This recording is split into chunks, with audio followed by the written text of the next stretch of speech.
Hi, welcome back. All right, today's intern tips are going to be rapid fire style. I'm going to be shooting tips at you super fast. Hope you catch on, and I hope you enjoy this video. So, tip number 1, memorize the employees' names. There are often a lot of people on my desk at Morgan Stanley when we had the intern class come in. We had approximately 45 to 50 professionals sitting just in the 2 rows where the interns would sit. That's a lot, especially since the interns would rotate in different groups every 2 weeks. So they're with us for a total of 2 weeks and they have 50 names to remember. It's crazy. So the way to do it is to get down the names, write them on a paper, memorize them first, and then meet with the people. When I was an elementary school teacher back in the 2000s, what I would do is I would actually get the list, the class list of the students. I would memorize the students' names. I have to look at the list, like go it over 50 times. And that way, when I actually met the students, I'd be like, oh, you're David. And it would just click.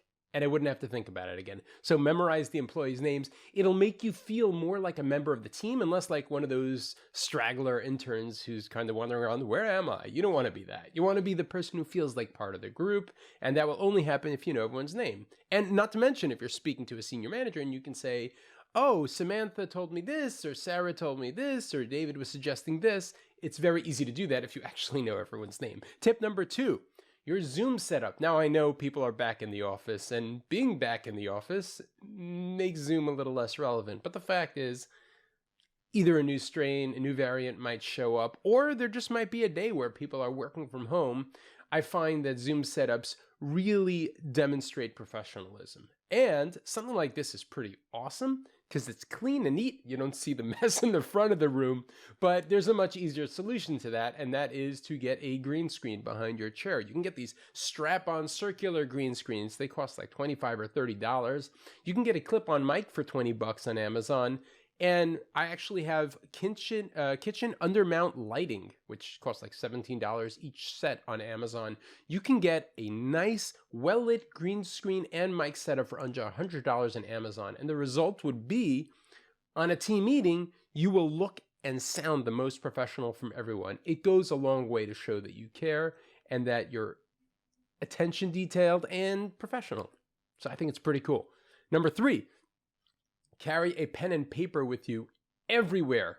I'll just jump straight into a story. Back in 2014, in Morgan Stanley, I was on a risk reporting team, and I walked into a managing director named Peter Kai. I think the proper pronunciation is Peter Tsai. It's been a while, but so Peter Kai, super awesome guy, funny, knowledgeable, tons of experience. I walked into his office once. He came out, Mark, in my office. I went into his office, obviously. And he looked at me and said, where's your pen and paper? I was like, oh, I thought you were just calling me in to speak to me. He said, I was. Where's your pen and paper? Lesson learned. I always, from then going forward in the next 10 years, I never walked into anyone's office without a notepad and a pen. And now, as a manager with the team, it doesn't matter. I go into any meeting, I have a notepad and I have a pen. You're not going to remember things. There's just too much going on, too many things coming at you, too many distractions. It's impossible to remember everything. So write everything down, especially as an intern where you're speaking with people and they're going to teach you important concepts or mention things about the division or firm. You write these things down. They're going to say, oh, this is important. Write it down, circle it. And that way, when the day's over, you can go through your notes. There'll probably be a couple pages full of notes, study it, review it, and then the next day, you'll be just so much stronger and more efficient on how you use your time because you understand the whole team better. So write everything down and review it at the end of the day. Where are we up to? Number 4, email skills. Okay, so honestly, you can go to YouTube or Google or wherever. There are tons of places that offer professional email tips, and most of them are pretty good.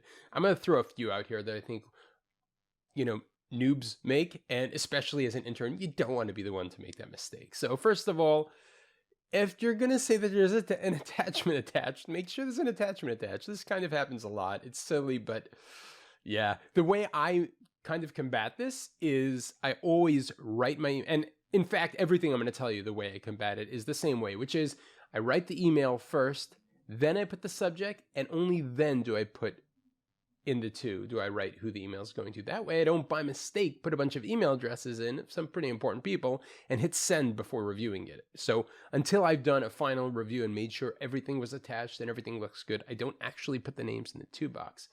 So make sure you have your attachments. Respond quickly. If anything comes into your inbox, respond. Now, if you open the email and you see, okay, I actually need to do some more analysis, you reply and you say, thanks for this. Yes, I'll need to do some more analysis. I'll come back to you by 3 p.m. today. Something like that. But just make it known that you're responsive and you're reliable. Without responding, people think, oh, maybe she didn't even open her email the entire day. So that's not good. Be polite. Obviously, you might see some more senior people or even junior people being a little aggressive in email. That's natural, but you're an intern. Be polite. You don't want to come off as that arrogant, egotistical intern. It's never a good look.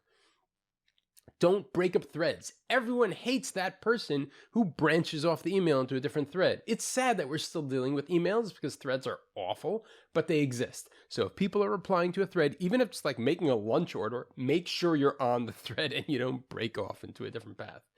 And finally, like I mentioned before, I just went through a few of them here. There are a ton of professional email tips all over the web, and I encourage you to go and watch them all, read them all, and make sure you get it right, because the primary source of communication is really through email, and whatever you write is there forever, even after you leave as an intern. So make sure you get it right.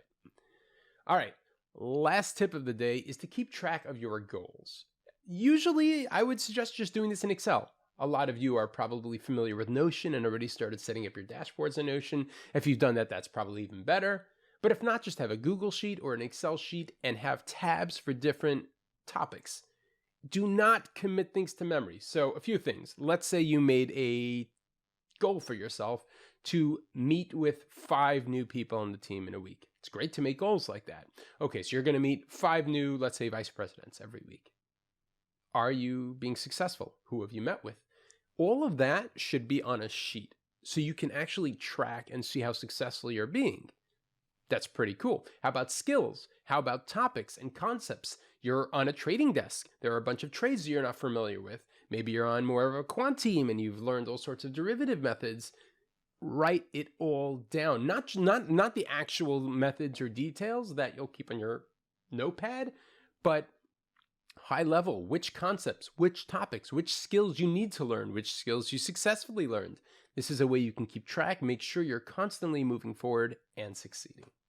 All right, I hope this wasn't too fast. I hope you enjoyed the video. Let me know if I missed any good tips in the comments below, or if you disagree with any of them. I'll see you all next week.